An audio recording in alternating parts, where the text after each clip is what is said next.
دوستوں، آج ہم آپ کو فلسطین کے بارے میں بتائیں گے۔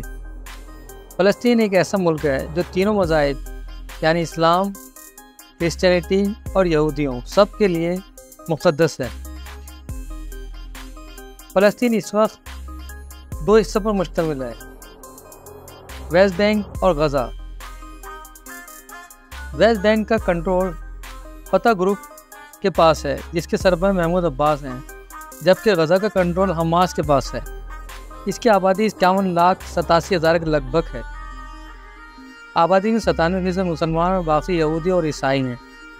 اس کا کیپٹل بیت المقدس ہے جسے یروشلم بھی کہا جاتا ہے۔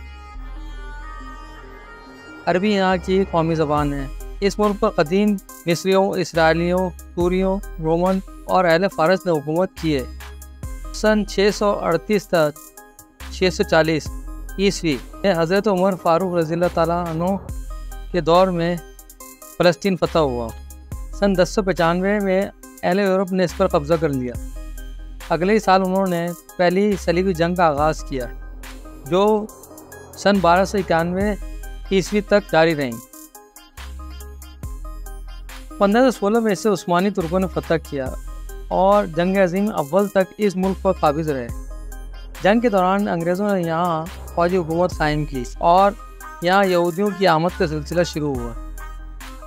انہوں نے اربوں سے زمینیں خریدنی شروع کی اور اس طرح انہوں نے یہاں پر اپنے قدم جما لیے۔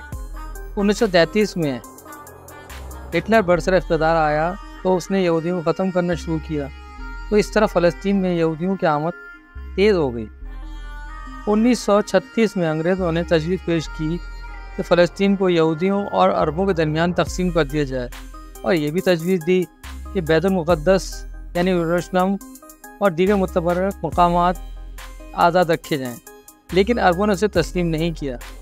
آخر 1947 میں یہ مسئلہ اقوام متحدہ میں پیش کیا گیا، جس نے فلسطین کو تقسیم کرنے کی تجویز منظور کر دی، اور اس طرح برطانیہ نے یہاں سے اپنا قبضہ ختم کر دیا۔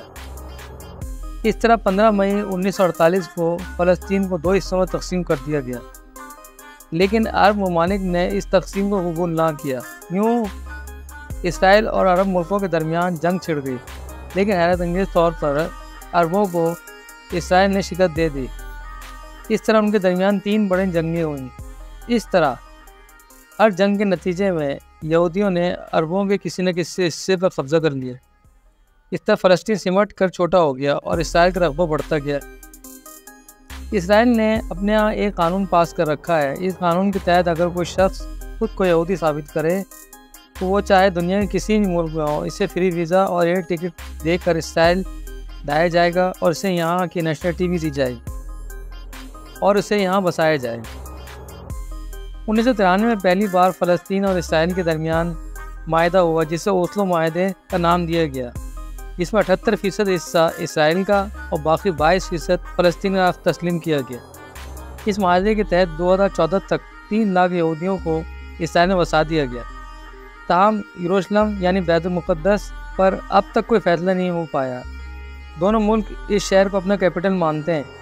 یہ کہنا غلط نہ ہوگا کہ دونوں ملکوں کے درمیان جنگ کی مین وجہ بھی یہی ہے کہ دونوں اس مقدس شہر کو چھوڑنے کے لیے تیار نہیں، جبکہ ایسٹ یروشلم میں 60 سے 70% آبادی مسلمانوں کی ہے۔ بیت المقدس مسلمانوں کے لیے اس لیے مقدس ہے کیونکہ یہ مسلمانوں کا قبلہ اول بھی ہے، لہٰذا یہ شہر تینوں مذاہب یعنی یہودی، عیسائی اور مسلمانوں کے لیے بڑی اہمیت رکھتا ہے۔ اس شہر میں دنیا کا سب سے قدیم چرچ بھی موجود ہے، لہٰذا لاکھوں لوگ ہر سال زیارت کے لیے یہاں آتے ہیں۔ 2010 تک یہاں آنے والے سیاحوں کی تعداد لگ بھگ 46 لاکھ تھی۔ فلسطین کی GDP $18 بلین ہے۔ اس کی فی کس آمدنی $7,370 ہے۔ یہاں 3 کرنسیاں چلتی ہیں، یعنی Israeli currency, new shekel US dollar اور جارڈینین دینار۔ فلسطین کی انکم کا سب سے بڑا ذریعہ ٹورزم ہے۔ ٹورزم کے بعد دوسرا بڑا ذریعہ پتھر کی صنعت ہے۔ سرخ، سنہری اور گرے رنگ کے خاص قسم کے خوبصورت پتھروں کو اسرائیل، اردن، یورپ اور امریکہ کو برآمد کیا جاتا ہے۔ زیتون کی کاشت یہاں کے 45% زرعی رقبے پر کی جاتی ہے۔ یہ بھی آمدنی کا ایک ذریعہ ہے۔ یہاں انگوروں کی مختلف قسمیں کاشت کی جاتی ہیں۔ یہاں ہر سال ایک فیسٹیول کا انعقاد کیا جاتا ہے جسے ہیبرون گریپ فیسٹیول کہا جاتا ہے، جس میں انگوروں کی مختلف اقسام اور انگوروں سے ریلیٹڈ مختلف پروڈکٹس کی نمائش کی جاتی ہے۔ اسی طرح نومبر کے مہینے میں یہاں ہولی فیسٹیول منایا جاتا ہے، جس میں ہزاروں مقامی اور غیر ملکی افراد شرکت کرتے ہیں۔ یہاں قیمتی جنگلی پھولوں، جنگلی جانوروں اور پرندوں کی بہت سی قسمیں بھی پائی جاتی ہیں۔ پہاڑی ہرن فلسطین کا قومی جانور ہے۔ کھیلوں میں سب سے زیادہ پسند کیا جانے والا کھیل فٹ بال۔ ملک میں 80% لوگ انٹرنیٹ استعمال کرتے ہیں۔ یہاں گاڑیاں دائیں طرف سے چلائی جاتی ہیں۔ یہاں کی شرح خواندگی باوجود برے حالات کے 97% ہے۔ ہمیں امید ہے کہ آپ کو یہ ویڈیو پسند آئی ہوگی۔ اس چینل کو سبسکرائب کریں تاکہ آپ کو مزید ایسی ویڈیوز مل سکیں۔